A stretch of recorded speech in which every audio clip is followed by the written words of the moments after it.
Malam itu, hujan mengguyur desa kecil di pinggiran kota tanpa henti. Angin berdesir kencang, menerpa atap-atap seng rumah-rumah sederhana, menciptakan irama yang pilu. Petir menyambar, menerangi sejenak gubuk kecil Gina yang hampir roboh sebelum kembali gelap gulita.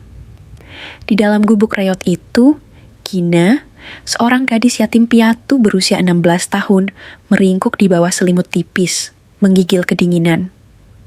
Semoga hujan ini cepat berhenti, bisiknya, matanya menatap langit yang gelap. Kehidupan Gina memang penuh perjuangan. Orang tuanya meninggalkannya saat ia masih kecil, dan ia tumbuh besar di panti asuhan, tempat kasih sayang terasa seperti barang mewah. Kini, ia hidup sendiri, bekerja serabutan untuk bertahan hidup. Hujan masih deras ketika Gina pulang dari pasar malam itu. Tubuhnya lelah, kakinya berat melangkah di jalanan berlumpur. Hanya sedikit lagi, gumamnya mencoba menguatkan diri. Sesampainya di depan gubuknya, ia mendengar suara tangisan lirih yang nyaris tenggelam oleh suara hujan. "Ada apa itu?" tanyanya, hati berdebar. Di bawah lampu jalan yang redup, ia melihat sebuah keranjang anyaman bambu basah kuyup. "Ya Allah," ia berlutut, hati berdebar kencang. Di dalam keranjang, terbungkus kain basah, terdapat 2 bayi mungil yang hampir tak bergerak. Mereka sangat kecil, bisiknya. Air mata mulai menggenang di pelupuk matanya. Gina membawa bayi-bayi itu ke dalam gubuknya.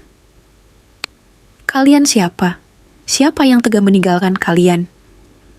Tanyanya pelan, memeluk salah satu bayi yang mulai mengerjapkan mata.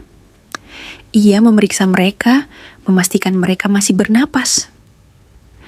"Kalian berdua memiliki tanda lahir yang sama," gumamnya, memperhatikan lingkaran kecil berwarna merah muda di pergelangan tangan mereka. Gina tidak punya susu atau makanan bayi. "Hanya roti dan air hangat yang bisa kuberi," katanya, menghancurkan roti sisa makanannya dan mencampurnya dengan air hangat. "Semoga ini cukup untuk kalian." Malam itu, Gina tidak tidur. Ia duduk di dekat bayi-bayi itu yang tertidur lelap. "Aku tak tahu harus bagaimana," bisiknya menatap wajah mereka yang polos. "Tapi aku tidak akan membiarkan kalian terlantar." Keesokan paginya, Gina memutuskan untuk membawa bayi-bayi itu ke puskesmas. "Ibu-ibu, ini bayi siapa?" tanya seorang tetangga, menatapnya dengan heran. "Saya tidak tahu. Saya menemukan mereka di depan rumah," jawab Gina, suaranya sedikit gemetar. Di puskesmas, perawat muda yang mengenalnya tampak terkejut. "Gina, kamu harus hati-hati. Ini bisa jadi kasus besar," katanya khawatir. Setelah memeriksa bayi-bayi itu, perawat itu menyarankan Gina untuk melapor ke polisi. "Tapi saya takut," lirih Gina. "Saya tidak punya apa-apa." Setelah membeli susu formula dan perlengkapan bayi, Gina pulang ke rumahnya. Desas-desus mulai beredar bahwa Gina mungkin terlibat dalam penculikan. Merapikan kain pembungkus bayi-bayi itu, Gina menemukan sebuah amplop kecil berisi pesan. "Lindungi mereka. Jangan biarkan mereka kembali." Ia juga menemukan sebuah liontin emas kecil bertuliskan inisial RS. "Ini pasti petunjuk penting." Gumamnya menyimpan amplop dan liontin itu dengan hati-hati. Gina mencari informasi di pasar. "Ada keluarga kaya di kota yang kehilangan bayi kembar," kata seorang pedagang. "Mereka kaya dan berpengaruh.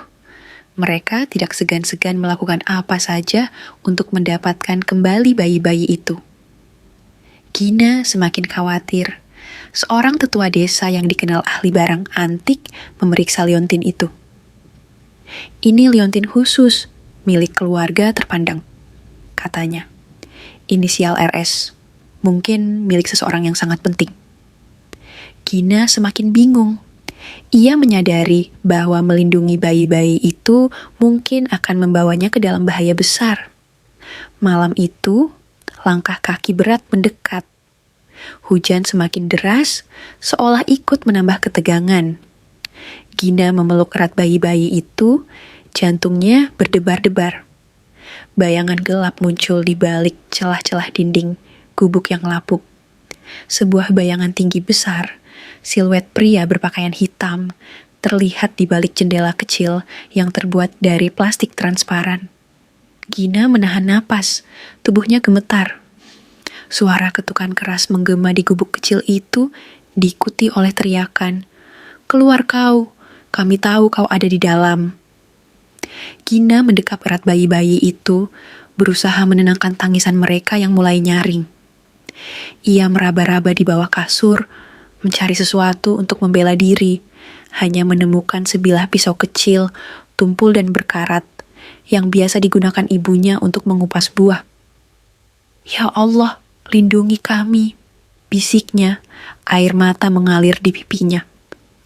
Pria-pria itu mulai mendobrak pintu. Kayu-kayu lapuk berderak, seakan-akan roboh. Gina tahu, ia harus segera bertindak. Dengan sisa kekuatannya, ia bangkit, memeluk bayi-bayi itu erat. Ia melompat keluar dari jendela kecil, menerjang hujan deras yang membasahi tubuhnya hingga tulang. Di tengah gelapnya malam, Gina berlari sekuat tenaga. Bayi-bayi itu ia gendong erat. Suara langkah kaki berat mengejarnya dari belakang. Napasnya tersengal-sengal, kakinya tergelincir di jalanan berlumpur. Ia bersembunyi di balik semak-semak, jantungnya berdebar kencang. Suara teriakan dan desisan pria-pria itu semakin dekat. Gina melihat sebuah celah kecil di antara bebatuan besar, sebuah gua kecil yang tersembunyi. Ia merangkak masuk, menarik bayi-bayi itu bersamanya. Gua itu sempit dan lembab, bau tanah basah memenuhi hidungnya.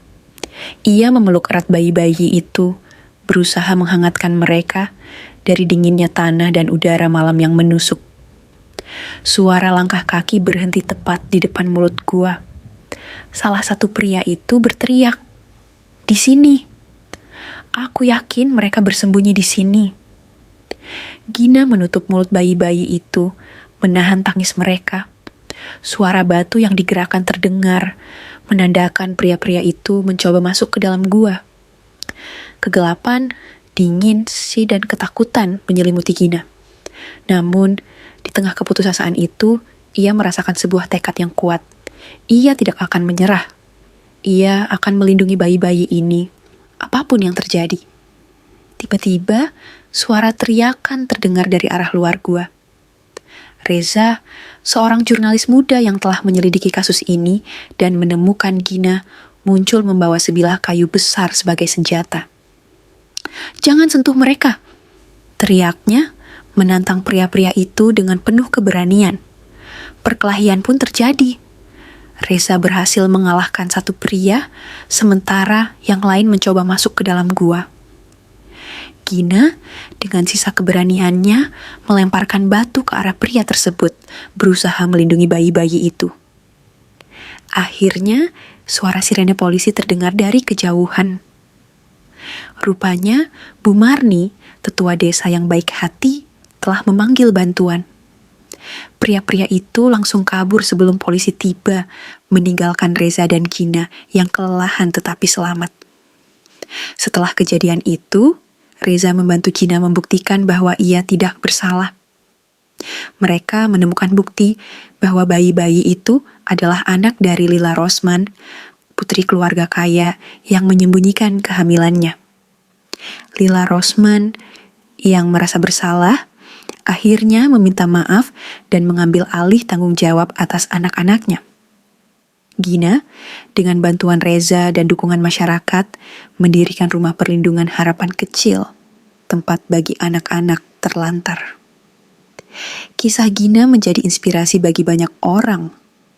Ia telah membuktikan bahwa kebaikan dan keberanian bisa menang melawan ketidakadilan.